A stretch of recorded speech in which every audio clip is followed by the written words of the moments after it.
दोस्तों, किसी गांव में एक साधु रहा करता था। वो जब भी नाचता था तो बारिश होती थी।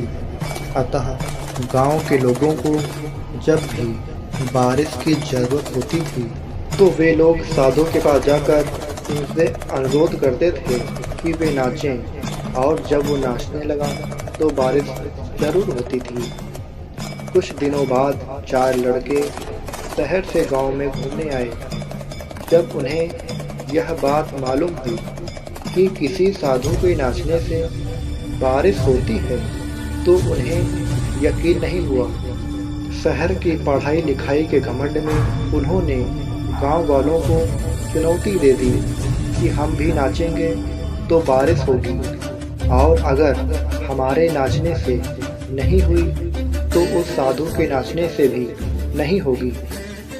फिर क्या था, अगले दिन सुबह सुबह ही गांव वाले उन लड़कों को लेकर साधु की कुटिया पर पहुंचे। साधु को सारी बात बताई। फिर लड़कों ने नाचना शुरू किया। आधे घंटे बीते और पहला लड़का थक कर बैठ गया, पर बादल नहीं दिखे। कुछ देर में दूसरे ने भी यही किया, और 1 घंटा बीतते बीतते बाकी दोनों लड़के भी थक कर बैठ गए, पर बारिश नहीं हुई। अब साधु की बारी थी। उसने नाचना शुरू किया। 1 घंटा बीता, बारिश नहीं हुई। साधु नाचता रहा। 2 घंटा बीता, बारिश नहीं हुई, पर साधु तो रुकने का नाम ही नहीं ले रहा था। धीरे धीरे शाम ढलने लगी कि तभी बादलों की गड़गड़ाहट सुनाई दी और जोरों की बारिश होने लगी।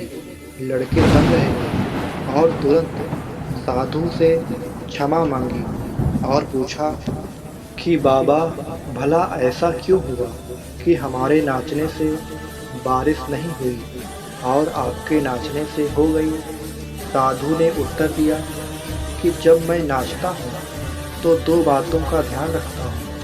पहली बात, मैं ये सोचता हूँ कि अगर मैं नाचूंगा तो बारिश को होना ही पड़ेगा, और दूसरी कि मैं तब तक नाचूंगा जब तक बारिश ना हो जाए। दोस्तों, सफलता पाने वालों में यही गुण विद्यमान होता है। वो जिस चीज़ को करते हैं उसमें उन्हें सफल होने का पूरा यकीन होता है, और वे तब तक उस चीज़ को करते हैं जब तक कि उसमें सफल ना हो जाए।